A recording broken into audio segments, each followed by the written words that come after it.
Okay, there we go. Thanks, Cal. All right, so Recording? Confirm.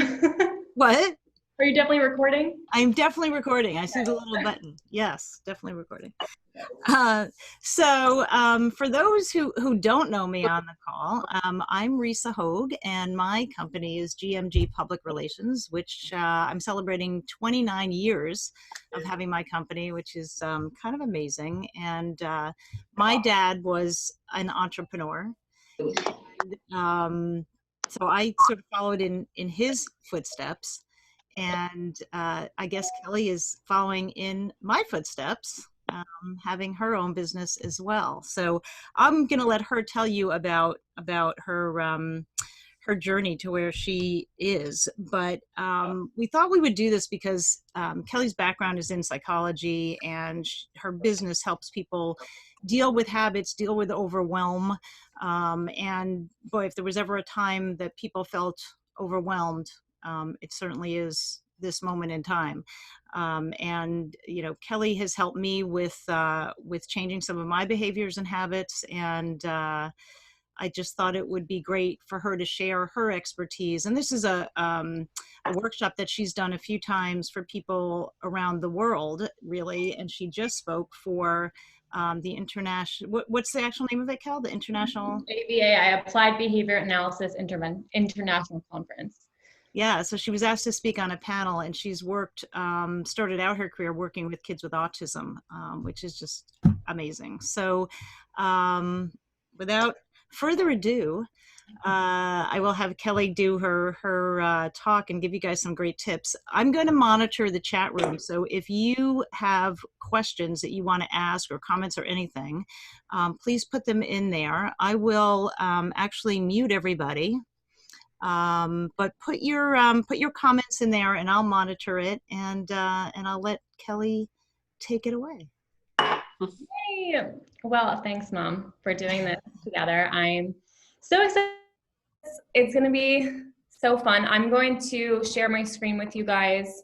Oh, Mom, you disabled screen sharing. I did not. It says host disabled attendee screen sharing. Okay. Go ahead. You can share now. Okay.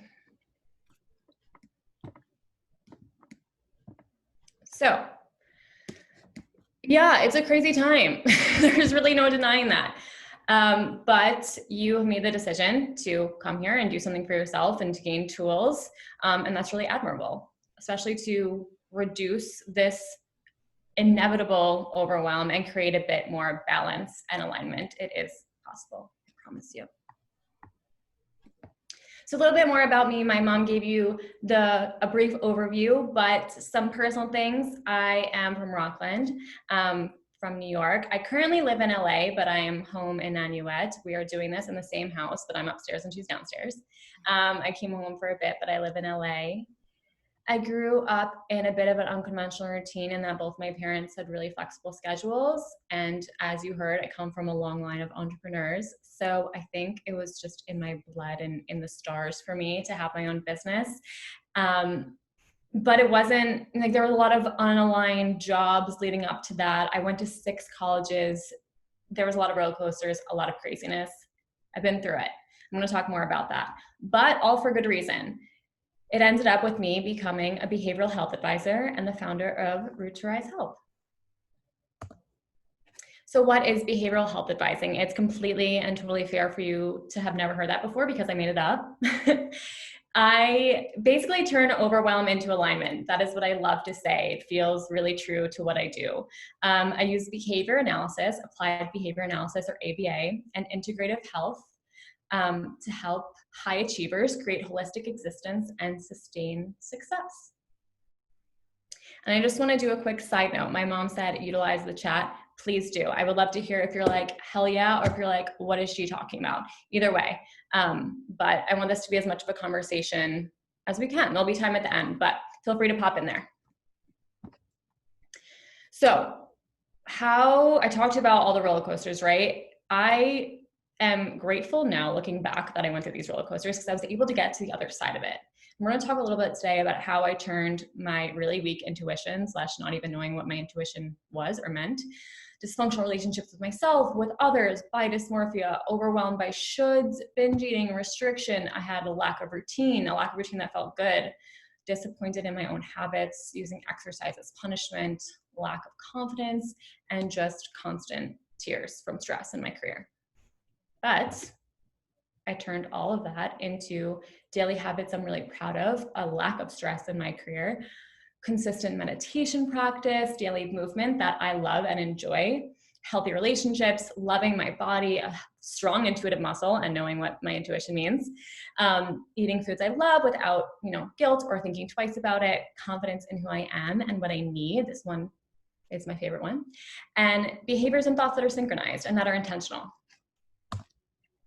So we're going to cover those things today, but specifically we're going to cover what applied behavior analysis and integrative health are, why you should care, how they're related, and why it matters, the steps towards creating balance and alignment, and how you can use these tools today in your daily life. So applied behavior analysis. What is it? If you've heard of it, ABA, it might be because you know someone with autism or you're familiar with that. Various developmental disabilities use applied behavior analysis technicians and therapists.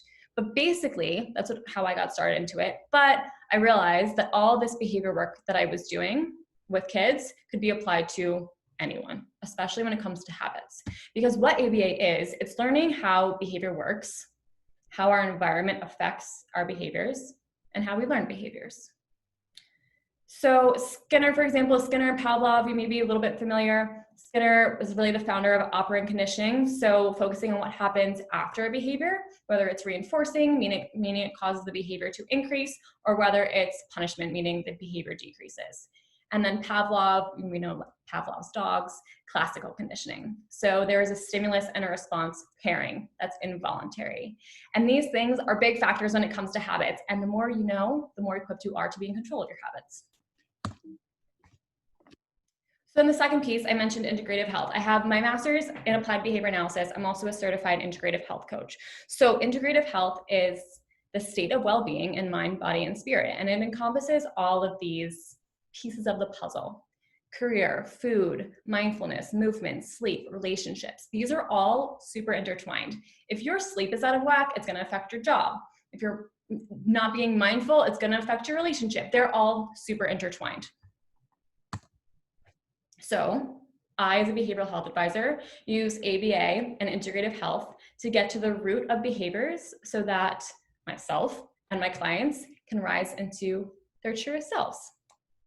It's that simple. So that matters here because we're going to learn how to create balance daily using these fundamental tools, despite how unbalanced the world may seem. Because it's really not, the purpose of this is not perfection and to have constant alignment and constantly feel like, oh, I'm on the top of the world, I got this. No, things are going to happen. Things are going to be completely out of control that are going to try to knock us down. But it's about having the tools and the knowledge to be able to bounce back. You guys with me? Okay, so the first thing is to address your shadow. Your shadow is the sticky inner conversations that you're having with yourself that you're trying not to have. It's for the repressed beliefs based on our attempts to conform to societal norms and that we hide to be accepted. And this could be good or bad, right? It could be things that we want to do more of or things that we want to do less of. I'll explain. But until you make the unconscious conscious, so until you address your shadow, it's going to direct your life and you'll call it fate.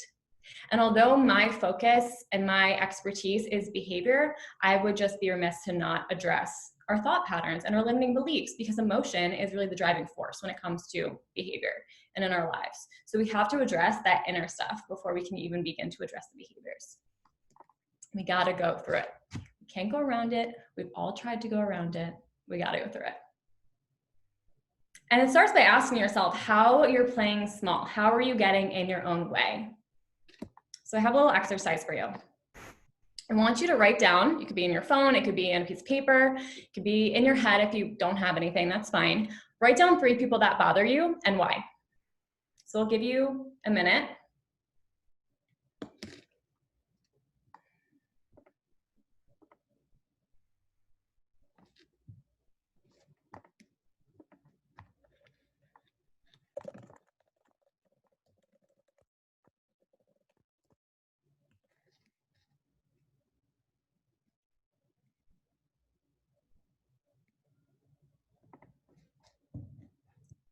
Once you have your 3 people, you can give me a little thumbs up, do a little clapping sign or thumbs up sign if you know how, or just write in the chat that you're ready and you got it. Bother you in what way? And anyway, see what comes up. I want you to answer that question.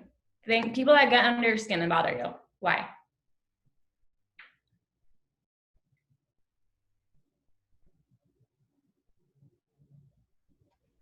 Are we writing down the why as well? Mm-hmm. Okay.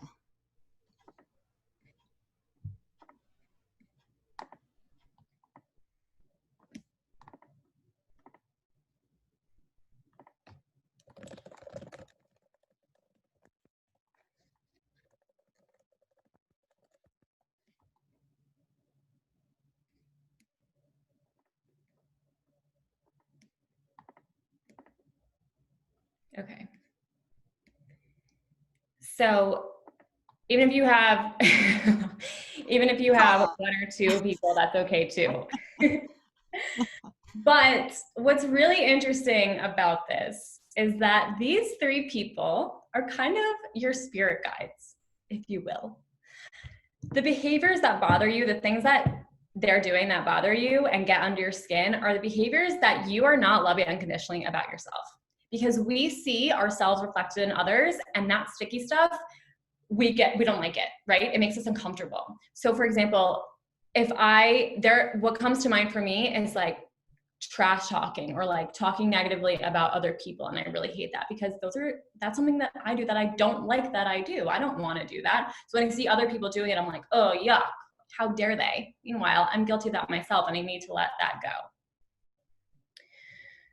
So this is important because it brings awareness to where our shadow's at, where our limiting beliefs may lie, where the things that we don't like about ourselves might be. And also, you can do this about people that you do like and that people that you admire and why. Because these are the things that are being reflected that you might want to let free, right? If you have someone in mind and they're really outgoing, you're like, I love them for that. Maybe that's because you're not very outgoing and you wish you were more outgoing. So it's really interesting to see both sides of it. But the point here is awareness. Awareness of our shadow, really. Because we need to start having open communication with the truest version of ourselves and start to speak our soul's language. So our shadows are things that we don't like about ourselves that we are afraid to admit to. Things that we're afraid to let out in the world and things that we are hiding within ourselves. Okay. Things that we repress. Okay. And when you address them, you bring awareness to them, then they start to fall away, right? When you hide them, you're giving more power to them. So this is something that gets addressed in the work that I do right off the bat, so we can address the limiting beliefs, the thought patterns that are holding you back from behaviors that are going to feel aligned for you. So the next part, now that we've addressed that, and honestly, we could go on about your shadow for a while, and it differs from person to person, but the next step here is to gain some clarity. And we have clarity about what we want to be implementing into our day. It's a game changer. So I came up with this acronym, ROSE Goals, which is so corny because Rose is my middle name, but whatever, makes it easy to remember. And again, you can write this down. You could do it in real time with me or not, or you can save it and do it later. Or you can just listen. But thinking about goals in this way is super helpful. Starting with the reason why this matters to you. If you don't have a good why for a goal that you want to achieve, a habit you want to start implementing, it's not going to happen. It's just not. Maybe for a few days. If you don't know your reason why, it's going to fall to the wayside. And maybe that's a good thing.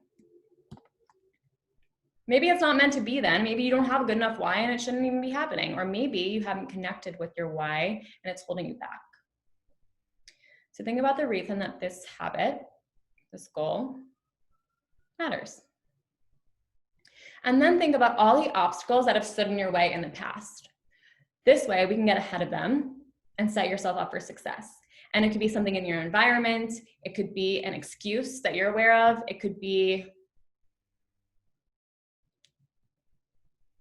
usually it's something in our environment or an excuse. So we don't leave it at that. And then steps. This is so important. We need to make small incremental reinforcing changes to create a pathway towards achievement that we work on week by week. So let's say your goal is something that you can achieve 3 months from now, right? Maybe it's, I want to run a 5K, I don't know. But you need to break that down. You're not going to run a 5K tomorrow. So how are you going to set yourself up for this week to get there? Incremental, small changes. The steps is really important. And then lastly, emotions. So we need to connect our present self with our future self, because oftentimes our goals don't even begin. We don't even start with the R, the O, the S, because our future self seems so far off from our present self. So by connecting our future self with our present self and speaking about our goals and what we've accomplished in the present tense, we bridge that gap. So if you are doing this with me right now, or if you are going through the Rose Goals steps, and I know it sounds like rose gold, I kind of like that. If you are going through these steps, then I want you to take a second and write down how you want to feel when you achieve this goal in the present tense. So I feel blank, blank, blank. Make that connection.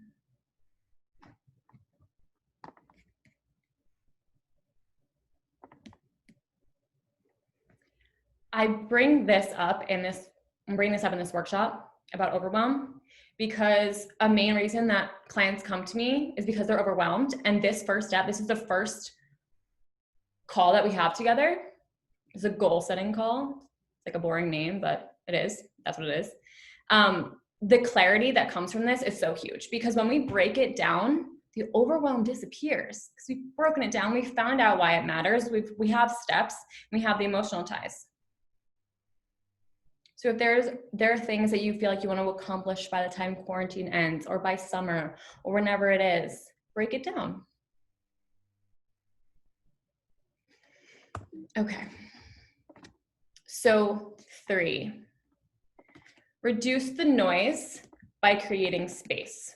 I am a big, big, big fan of creating space. I think it makes all the difference. And this is like, the space is like the climax of this conversation. But we have to do that by reducing the noise. And when I talk about noise, I mean news articles, Instagram, Facebook, podcasts, our peers, our colleagues. We are constantly being inundated with information that conflicts. I should be doing this and you should be doing that, and I did this and I got these amazing results. I tried keto and I, started running and yada yada. And it's like, oh, should I be doing that? Okay, I'll do that. And there's all this noise, and we start to implement too many things without even realize how it's affecting us emotionally, physically, mentally. So to help reduce that noise and create space, there's two parts, because I'm a 2-part kind of gal. There's the intuitive part and the behavioral part. I think of our intuition as a muscle. When we're kids, our intuitive muscle is really strong, right? We're like, I don't want to play with Sarah on the playground. I don't want to eat my broccoli. And your teacher's like, you have to play with Sarah. And your mom's like, you have to eat broccoli. So these innate things that we know are being quieted. And it's just been exacerbated since we have all this social media, all these ways of communication. So as we become adults, this muscle weakens. So we have to learn the ways to strengthen it. And we're not taught that in school. We're not taught it in our day-to-day lives unless you actively seek that out. So it really comes down to stop shoulding. I should do this and I should do that, and so did that, I should do that. Stop shoulding. Know that everybody is different, everybody is different, everybody is different. And then you can start to identify what feels aligned. And when I say aligned, I mean what feels true to you in your body.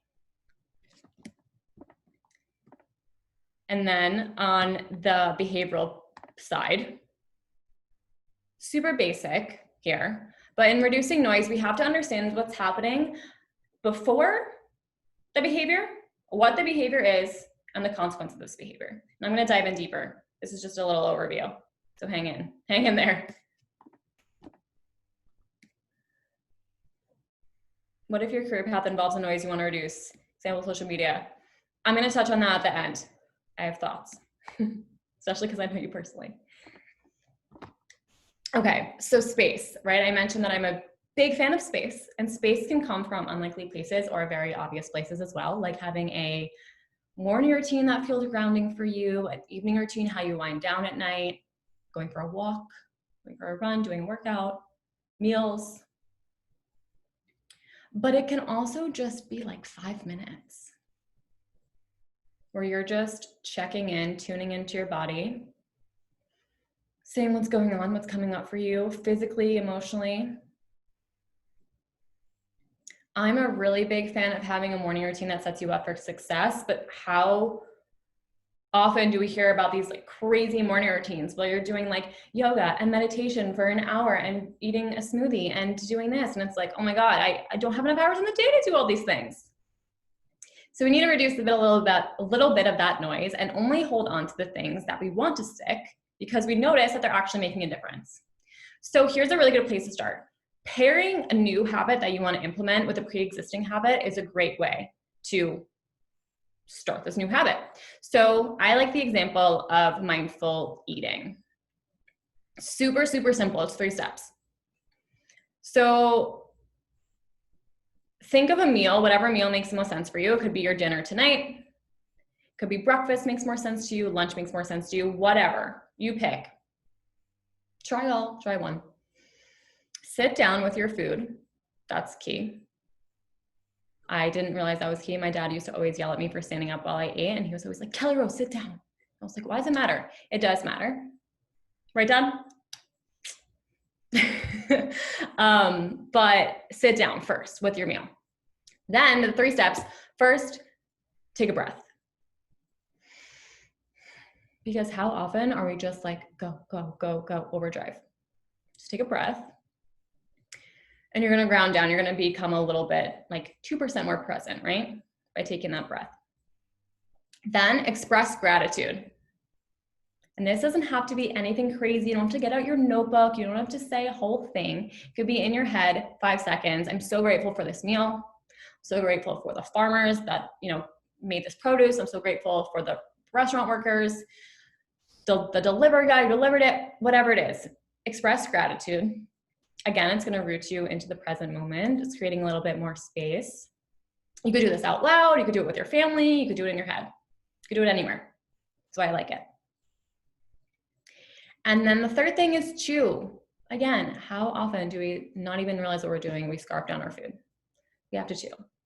And you're going to want to chew your food after you've taken a breath and expressed gratitude because you're going to be so present and you're going to want to enjoy it. So that's a super simple practice that can take 20 seconds, but you're creating space. And that practice trickles into not only the rest of your meals, but also the rest of your day, because you're going to start to notice what being present and being mindful does to your body. Reduces cortisol. You become way more mindful in how you're going about your day. You're bringing awareness, right? We can't change our behaviors without awareness. So see the trickle effect that it has. If you're going to do this for dinner tonight, let me know in the chat. I'm going to make my whole family do it. And then, so I touch on the ABCs, the antecedent, the behavior, and the consequence, and the behavioral side of this, right? Creating space, strengthening our intuition. It really helps to know how behaviors work and how habits work when we want to change them. So I did something weird to my photo. If you see me now, like looking down, that's why. But so the ABCs of behavior change, the antecedent, the behavior, and the consequence. Start with the behavior you want to change. So that initial behavior maybe you chose when you're doing rose goals. Could be something like getting up to work out, drinking more water, whatever it is. What's happening right before the behavior, the stimulus? What's happening right before? This is called the function of your behavior. The function of your behavior is why it's happening. I'm going to give you an example of this. So hang tight. And then what's happening immediately after? Is it reinforcing, causing the behavior to increase, or is it punishing, causing the behavior to decrease? So let me give you an example to clear this up a little bit.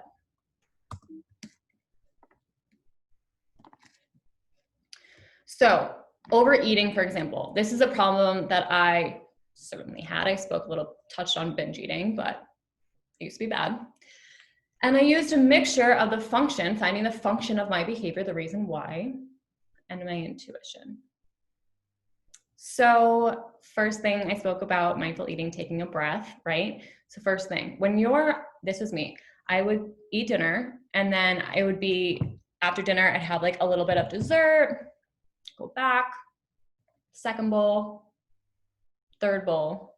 And now I'm like doing weird concoctions, right? Because I'm like, oh, I really shouldn't have a third bowl of ice cream. Maybe we'll do like yogurt, chocolate chips, and some berries, a little peanut butter. Like it just starts getting weird. So if you're on your third bowl, you're in your second bowl, your fourth bowl, whenever you bring the awareness in, which is going to start to happen once you begin mindful eating, as soon as you notice, take a breath. Ask yourself, do I really want this? Say no, like, no, not really. Amazing. That's great self-awareness. Now find a replacement behavior. A replacement behavior is doing something besides eating. It's something that's equally reinforcing for you. That's important. If reading a really boring book, like that's not a replacement behavior because it's not reinforcing, you don't want to do it, so you're probably going to keep eating. So what's helpful here is to make a list of possible replacement behaviors so that you have a go-to right away. Make it in your phone, on the fridge. Could be like calling a friend, working on your puzzle, coloring, going for a walk.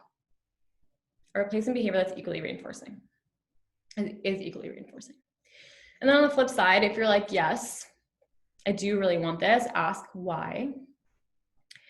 Is it because you're bored and you just want something to do? Then go back to the replacement behavior, right? Is it because you want the taste? Great. Then eat that third bowl, but eat it mindfully and enjoy it and taste it and chew it.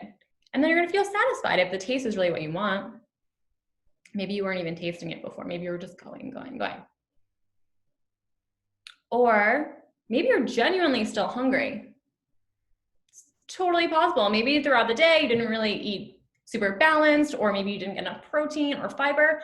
That's fair to be still eating after dinner because you're hungry. So instead of just having another bowl of ice cream, eat something protein rich to satisfy your biological needs. Because you can't get enough of what you don't need. It's like my favorite thing ever. You can't get enough of what you don't need.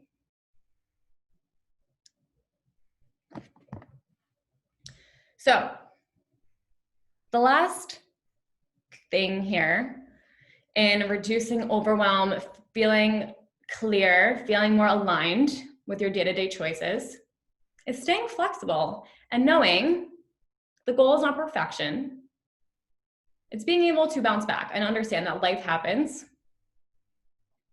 and we should do things that we enjoy, right?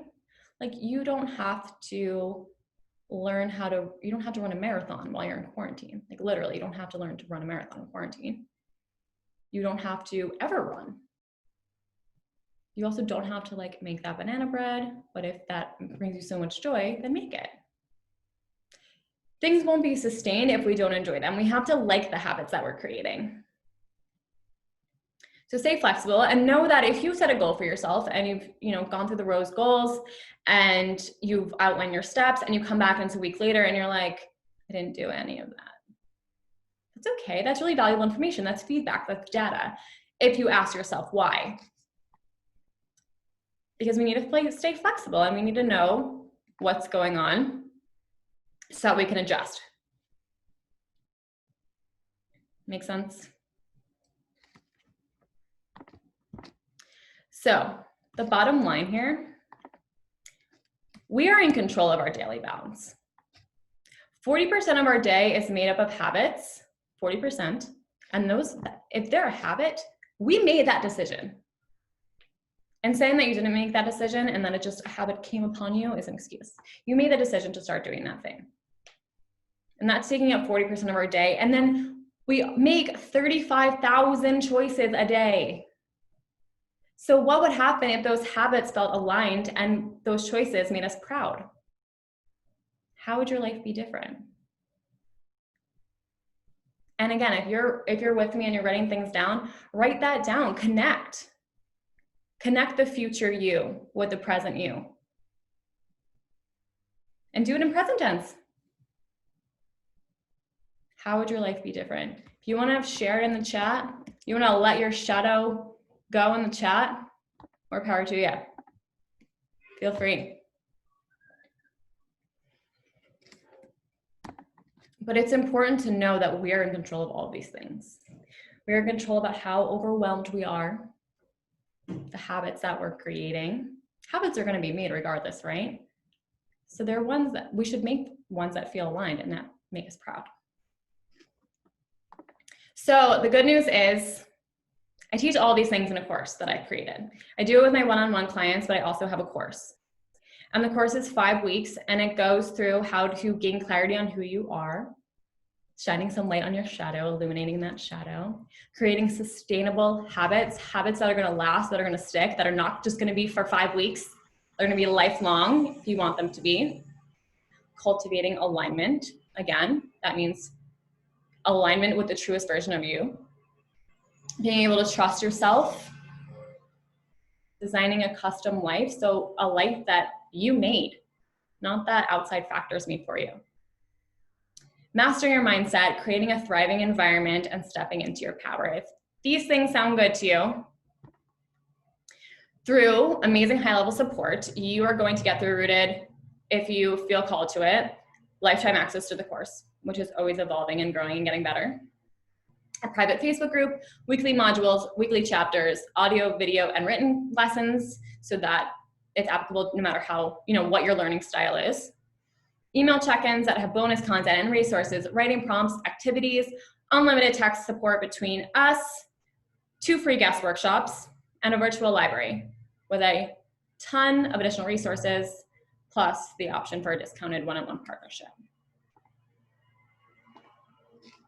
All of that is $299, which is like kind of crazy for how much value it is. It's gonna go up next time I do it. And we start on Monday, June 1st. It's a Monday, it's a new week, it's a new month. $299. And for this workshop only because I'm proud of you for showing up and for being here and for putting your self-growth first. So I think that you deserve a prize. If you feel called to it, this is completely optional, but I'm going to create a private accountability group with everyone in this workshop who signs up. Plus a bonus 30-minute one-on-one clarity call with me. So that when you go through those rose goals, we get on the phone and I'm like, okay, yes, this makes sense. Okay, wait, well, how are you actually gonna do this? Is your environment set up for this? Why is this important to you? To make sure that you are starting the course on the right foot. Why am I giving you these bonuses? I told you because I'm proud of you for being here, but also the accountability group is huge. And it's also why I created the Facebook group, because you have a 65% chance of completing your goal if you commit to someone. Plus your chance of success goes up 95% if you have a specific accountability appointment. So not only are you having this one-on-one call with me, you're also getting unlimited text and audio with me to hold you accountable. So all of this is really valued at $1,209. You're getting it for $299. So it's kind of an amazing deal. And like I said, it's just gonna go up next time I do it because of how much value and content that I've added to it. So I'm gonna drop the link in the chat. And this is not gonna be available if you're watching the replay. This is only gonna be available for the people who are watching it live, the private accountability group and the bonus clarity call. If you're watching the replay, you're gonna get everything else, but only here are you gonna get these things. And only if you sign up today. Because we start on Monday and spots are limited. So all of this being said, I would obviously love to have you there. And there are some people in the chat who are already signed up. Julia said, I'm ready. Yes, girl. Julia's in. If you have any questions about anything that I went over, I'm going to make it so that I can see everyone. But if you have any questions about what we went over today, if you want clarity, if you have any questions about Rooted, let me know. Yay. Yeah, so of course I'm so proud of you. I love the whole part about strengthening your intuition muscle. And for those who might think that any of this is staged, Kelly and I, even though we're in the same house now, we barely have any time together during the day because we're both so busy with client work, which is wonderful given the circumstances. But there's been a need for both of us, which is wonderful. But I love the whole concept of strengthening your intuition muscle. I think so much of the time growing up, like you said, we're sort of forced to squash and to quell, not that I did this to you, but we're forced to squash and suppress the things that feel good to us because somebody else says it's not, it's not right, or don't do that, or, that's not the norm, or whatever. And I think that's such a big part of really sort of finding, like you said, your truest self is really sort of understanding your own intuition and listening to it. And I think obviously some people are better at it than others, but just wondering if that's a big part of your class. And again, we haven't staged this at all. Yeah, of course. That's like my main deal, strength your intuition, because I think that's where we get so bogged down, is being out of touch with our intuition, right? And we are so, myself included, when I was going through my coursework to become a certified integrative health coach, I was learning so many things that were all conflicting. And I was like listening to all the podcasts, reading all the research, following all the people on Instagram, Facebook, whatever. And I was like, oh my God, I need to do it all. Like, I need to do all the things. And someone would ask me, like, oh, I know you've been taking that supplement for a while. How do you like it? And I'm like, I don't even know if it's making a difference in my body, because I have no connection, because we're just not brought up that way, like in our society. So once we're able to connect to our intuition, makes the biggest change. Like, it's the greatest gift you can ever give yourself is to strengthen that muscle. I swear to God, because I know what it feels like to have a really weak intuitive muscle, and then for it to be strengthened. And like, I couldn't sit up here and talk about all of these things without having gone through it myself and acknowledging like what an amazing, amazing tool it is to have that open line of communication with yourself. Well, and I have to say that Kelly was challenging to parent, because she always seemed to be following her own path and her own intuition, which I wasn't always in agreement with. And it really is kind of funny to see it, see it come out in such a great way. And that you have always followed your intuition, and it's always been strong for you. And I give you so much credit for that. I can still sometimes tell you what to do, or at least give you my input and my advice. But and I also love your whole thing about pairing new habits, almost like a buddy system, pairing a new habit with an old habit. And can you give one more example of that? I remember hearing you give an example a while back, but so if you're going to do, like if in the morning you normally work out and you want to do X or something, right? Where you're pairing up. Yeah. So think about the habits that are so ingrained in your day-to-day life already. If you take a shower every morning, you brush your teeth in the morning, you have your coffee in the morning, what can you attach to those things, right? Like for me, this is like a really basic one, but I take a probiotic every morning. And first of all, I had to make that a habit, like when I first started doing it. So I would wake up, I would go to the kitchen, I would take the probiotic. And then now I paired that with drinking water, because otherwise, like I'm pretty bad at drinking water. So I pair the water with the probiotic, because the probiotic is already so ingrained into my routine that now I have to drink water to get the probiotic down, and I fill up a big glass and I drink the whole thing. I know people are jumping off, so I just want to see if there's any questions in here. What is one tip of advice for someone who knows what their calling is and knows the obstacles but struggles with where to start? Or should I wait to talk on Monday? Yeah, that's actually a question that I get a lot is like, am I right for this course or to work with you if I don't really know where to start? 1000%. That's where we kick off, is getting that clarity and getting really clear on what you want. And then we can always go back and tweak it because we get the data and we get the information throughout our time working together. And it's like, oh, is this actually what I wanted? If not, let's tweak. Oh, this is really what I wanted. And I know that because it feels so good. So not knowing where you want to start is completely fine. I hear you. And it makes a blank slate. Resistance. Yeah. So, all right. So, and I just wanted to point out also that Kelly and I both graduated from SUNY Purchase. So I think that's kind of cool, even though she did end up really going to 9 different colleges. But thanks, Kel. I am, thrilled with this. And I know that if you guys do have questions, you can ask them here. Or, you could also go to Kelly's Facebook page and you can see, or rather her website, and you can see other people who've taken the classes with her and stuff. But I'll open it up. Let me unmute everybody to go. Sorry, I do this all day long, but right now I'm like, it's the end of the day here. I'm going to send an email. I'm going to send out the replay. I'm going to send kind of an overview of what we went through today. And if you have any questions, you can obviously just reply back to that email and we'll figure it out, chat it out. All right. And I did unmute if anybody wants to unmute yourselves or make any comments, but I really want to thank you guys for joining us. It's so much fun for me to present with Kelly, and my other daughter Samantha is working with me, so it's really fun to have them both home during this. It has been one of the perks, one of the good sides of this pandemic. Anybody else want to make any comments? Thank you so much. Thank you guys for coming, and thanks, Mom. Yeah. All right. Thanks, everybody. Stay well. Oh, thanks for hosting. It was great. Oh, good. I'm glad. Thanks for coming, everybody. All right. Be well. Bye. Take care. Bye. Bye. Bye.